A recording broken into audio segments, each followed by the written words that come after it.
Back again. Once again, Jeff Benson, Builders Risk Program Manager for Victor Insurance.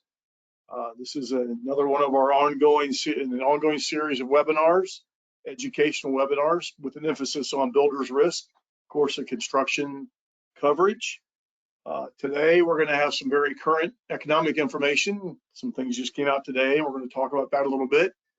But what we thought we would do is cover some of these economic trends and then how they relate to builders risk and the home building industry. And these are things that are happening to us every day. We see a lot of this because this is what we do. We write builders risk across the United States. So once again, coming to you today from Tucson, Arizona. Usually I'm coming to you from Jacksonville, Florida. So completely different perspective on this side of the country. Good to be here.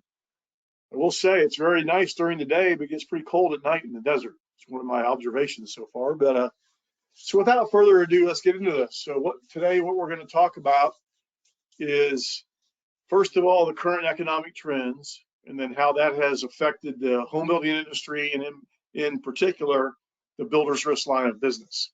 So let's go ahead and jump into it. And what we're going to do is run through this material, and then we'll open it up to questions at the end of the webinar. And I do appreciate you taking time today to hear the story. So some of these words we hear every day, but I think I just go through them pretty quick because they are definitely impacting the single family housing industry, which I focus on. First of all, supply chain disruption. We've had situations where builders can't close on homes because they don't have the garage doors, or they don't have the front doors, or the windows they ordered didn't come in. It started a while ago. It started with maybe the framing packages and stuff, and that's gotten a little better. They can get the lumber. I was talking to a custom home builder the other day, though, and he said if all you want is standard size things, you can get it.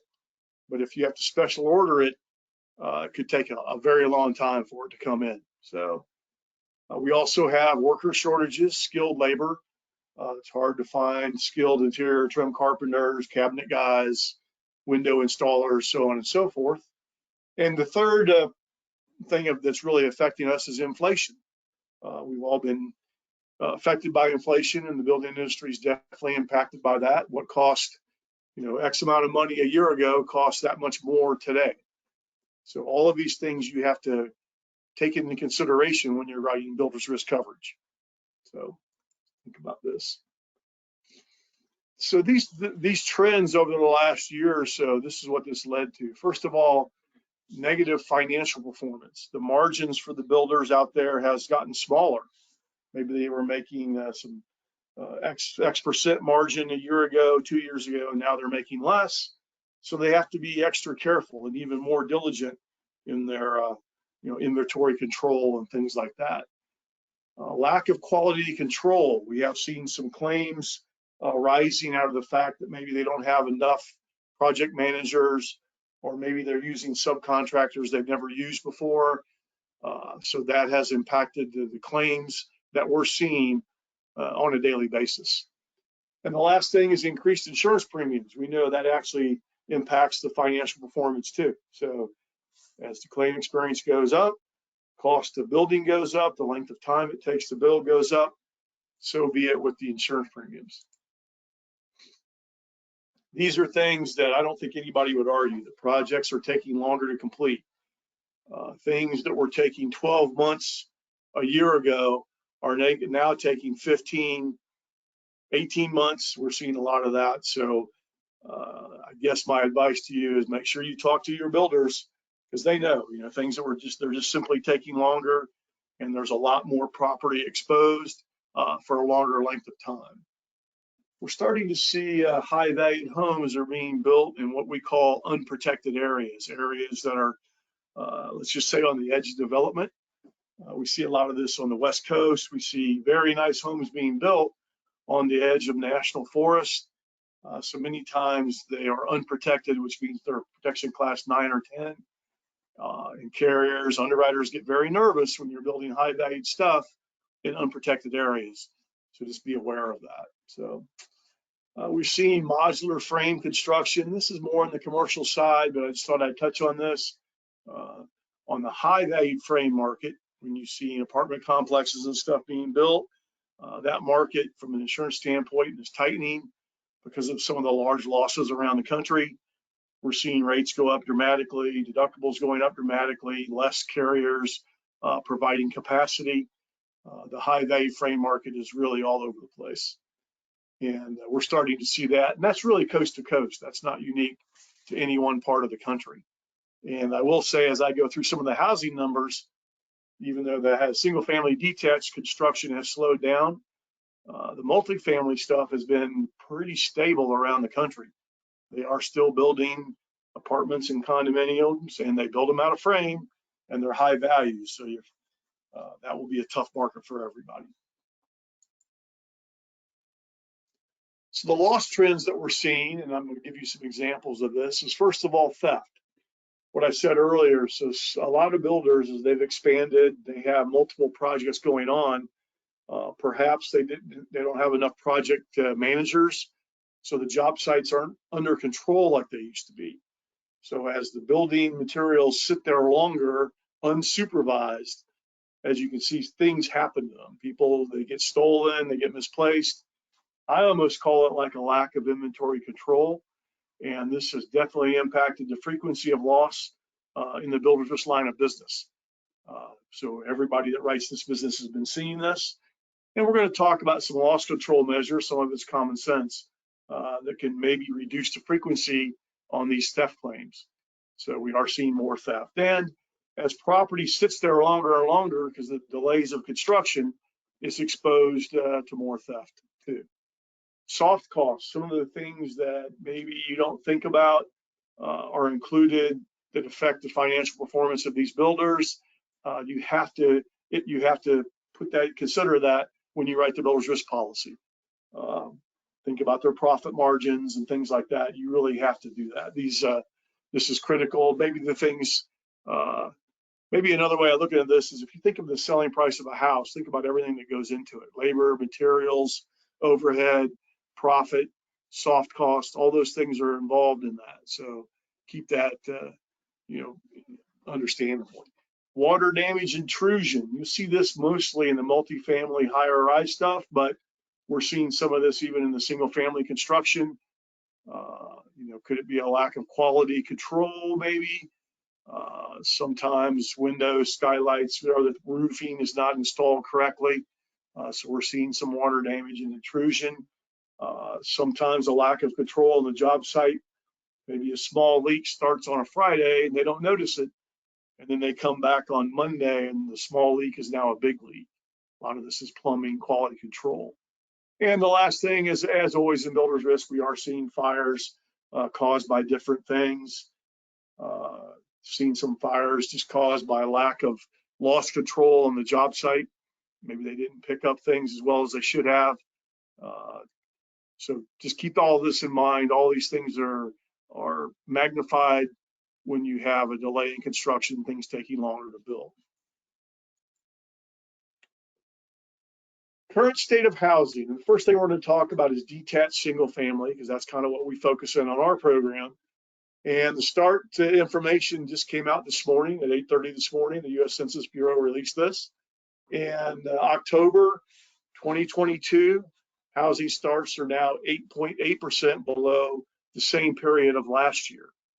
And single family is actually a little more down more than that.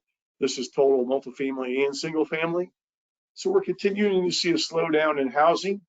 Now, having said that, though, the good news is the inventories are still not what they used to be, which means supply and demand, basics of supply and demand. So they're still building houses out there, maybe not quite as many as they were, but keep in mind the ones that they are building are taking longer and costing more. So as you can see, single family starts the lowest since May of 2020. They're down to 855,000 countrywide. That is somewhat geographic, depending where you're located, but they're still building houses out there across the country. And like I said, I think what you're seeing is houses maybe more expensive, costing more to build, taking longer to build, but still being built. And this is being hit by prices of materials and the mortgage rates, but this was hot off the press. The 30-year fixed mortgage rate was just announced today. It dropped. It was the largest weekly drop since 1981. So I find that interesting. But having said that, it's still over twice what it was a year ago. So the one thing that impacts single family housing directly is mortgage rates. So we'll continue to watch that. I think you're going to see some leveling off of this, but we'll see. But it does impact housing. So let's keep going on this. Some more information, kind of basic economic information on the housing industry. That supply of new houses is up to 9.2 months, so that has increased. Some of that is being driven by the very large national builders. The custom builders seem to do a better job, and perhaps because they have to, of not overbuilding. So you don't see a lot of the custom guys that have an inventory that they're worried about. There's not as much housing based built on speculation as there used to be. So not probably the concern that we have. The other thing is the median existing single family home price at 391,000. That's hovered between 390 and 400 for the last couple of years, kind of stabilized, maybe a little downturn in housing pricing, but not dramatic based on that supply. There's just not that many of them out there. And just thought I'd throw that in there on the median size of a house. It's up to 2,300 feet. That had grown steadily. It's leveled off in the last 2 years. So we're seeing homes being built about that size now around the country. So how are these things impacting the construction industry? All these economic trends that we talked about. So it is interesting because it impacts the construction industry dramatically, just like it does all of us. So a lot of new home builders, the ones that have not been in business very long, maybe they started doing this in the boom time of a couple of years ago, and this could be their first downturn that they're experiencing. So it's tough on them. They've never had to manage through it before. So we are seeing some of that on, I'll call it the newer home builders. And usually what we see in this industry is, let's say it's an electrical contractor that decided to become a general contractor and build his own house. And so or his own homes. So he's been doing that for a while, and now he's struggling. He might go back to being an electrical contractor, or maybe instead of building new homes, he focuses on renovations. So we're seeing some of that taking place around the country. But we just to stay on top of that as you rate the coverage on these guys. And the other thing is, when you talk to your insurers, you talk to your builders, they need to be realistic going in, like how long is it going to take to build and sell this thing? Maybe it was they were doing them in 8 or 9 months a year ago. It's not the same today. So when they start a home today, they should anticipate it's going to take a minimum of 12 months. And we're seeing a large percentage of our book of business, probably over a third of it, being extended over 12 months.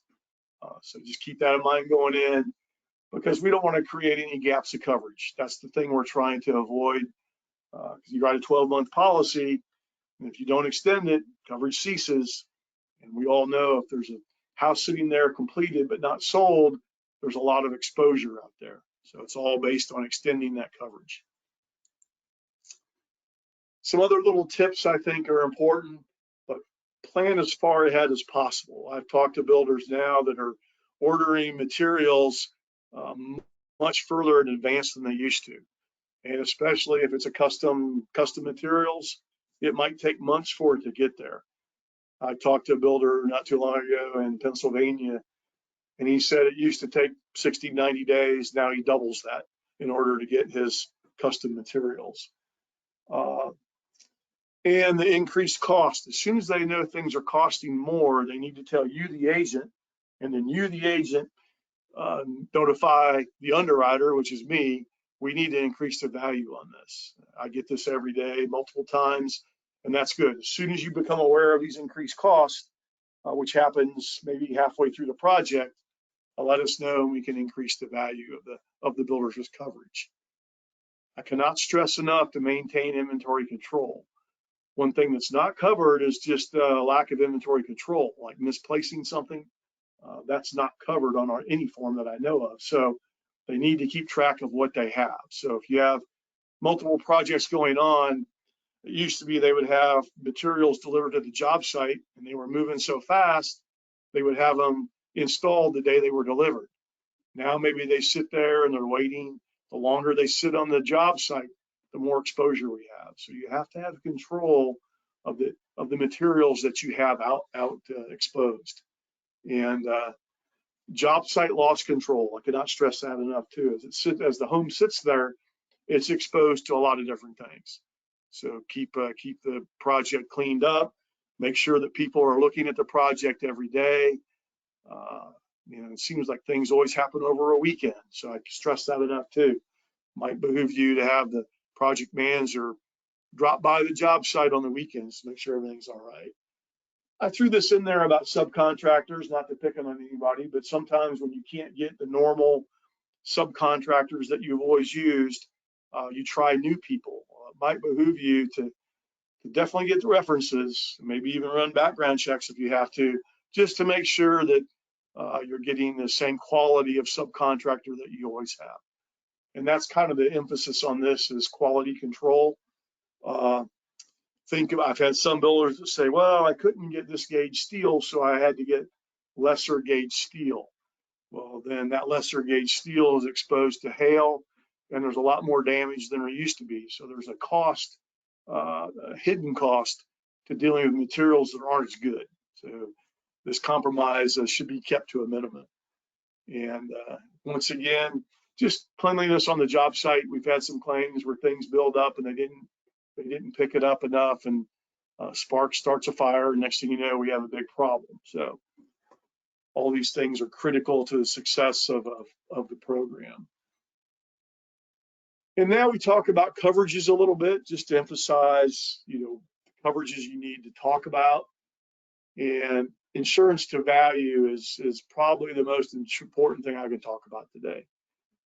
So we know things are costing more, they're taking longer. So when you write the policy, you said, well, I think it's an $800,000 job, but it's really $1 million job, or $1,200,000 job. Let's write the policy in the beginning for the right amount of the right limit. We're looking at, builder's risk rates that aren't that expensive. So it's important to get this right. The other thing too is I always stress the policy form.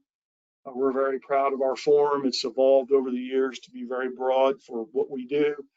All carrier forms are not the same. They're just simply not. So you need to look at the form, understand the coverages, because a lot of this economic trends, as things take longer, we're concerned about when coverage ceases. When you have material issues, how are the materials covered on the form that you're selling? These are all critical pieces of this. And I always stress just to give your underwriters as much information up front as to what's going on, and as things change during the part of the project, communicate with your underwriters. And I just throw this in there about deductibles, because a large part of the country now we have things like mandatory wind deductibles. You need to explain the deductibles to your insureds so they understand that, because that's a big problem for a lot of builders. And I always threw that in there too for the inventory that's sitting out there. You have a home that's 95% complete, and in the past it would have been closed, and now it's going to sit there for another month or two. So in a way, you have a vacant structure sitting out there exposed to everything that it's exposed to. So make sure it's still covered under your builder's risk form. And there's some dramatic differences in carriers out there relative to when coverage ceases. So just a little word of a warning. That's kind of my talk on economic trends, housing, interest rates, and the claim scenarios that we're seeing every day. As always, I like to close the webinar and the business that we're really looking for in our program. We have certain parameters, but we love the pass-through risk. This is the no touch, you don't have to go back and forth with an underwriter. So up to $1.5 million on the coast, $3 million inland. It's protected, it's ground up new, it's less than 30% complete. You go to our portal of E2, enter the basic code, construction occupancy, protection exposure, hit a button, looks good, you got a policy. Simple as that. So we love the pass-through risk. once again today, I really appreciate your time. And what we're going to do now is open it up for questions. Darcy, what do we got? All right, Jeff. So first question, are you seeing a drop in specialty homes being built? In speculative housing? Yeah, I mean, in the last few years, it was nothing like it was back in the '06, '07 boom days. We saw some spec housing being built, but I would say today we're seeing even less of that. I talked to a big agent today, and he said his spec builders are still building because they still anticipate there's still demand out there, but less of that. So that means more of the contract homes are being built, and the custom home builders we deal with are very good at this. They've been through these cycles a number of times. Good question. All right. If delays in construction or supply chains are anticipated, what is involved in writing an 18-month policy versus a standard 12-month coverage? So we are flexible in the terms that we offer. It would not be a pass-through risk. So if you want a longer term than 12 months, you'll have to submit the risk, and the underwriter will approve it. But it doesn't mean we won't approve it. And if you want to do an 18-month policy, that would be fine. We always encourage that. You can write a 12-month policy, just knowing that it's probably going to be extended. So then you have to suspense it. I talked to an agent earlier today, and they suspense it for 30 days before the expiration. And then they send a note out to the builder and say, if this thing is still in inventory, let us know now and we can extend it. So that's a good way of managing the business. So you can still do 12-month policies, just build in the fact that it's going to be extended and tell the builders to stay in contact with you. Good question. All right. What is the latest impact of mortgage rates on single family construction? Yeah, that's been the number one driver over the last probably 6 months, maybe even a year, as interest rates have gone up. I mean, I don't have to tell you all about that because a lot of people, especially the first time home buyer, maybe they had a budget and they could afford this, but as the interest rate went from 3% to 6%, their mortgage payment doubled, so they can't afford to buy a new house, so they continue to rent, and maybe you see that. So it is interesting. We see maybe more of the rental type projects, the multifamily stuff still going on because people, depending on where you're located around the country, they still need someplace to live. But the mortgage rates have definitely impacted new single family housing. Like I said, it did drop today, though, interesting, in the last week. So maybe we've seen the highest. And for the next year or so, hopefully we'll see a downward trend because as they go down, people buy more new houses, which is good for our business. Good question. All right, Jeff. It looks like we don't have any more questions at the moment, so we could end a little early. All right, guys. Well, I really appreciate your time today, and we'll be doing another one next month. And as always, whatever you got, pick up the phone, give me a call. That 800 number is a great number, 800-944-7472. We have a team of people waiting to help you out. And remember, V Squared, our portal is there to help you out too. So you all have a great day and have a happy Thanksgiving, and we will talk to you soon. Take care.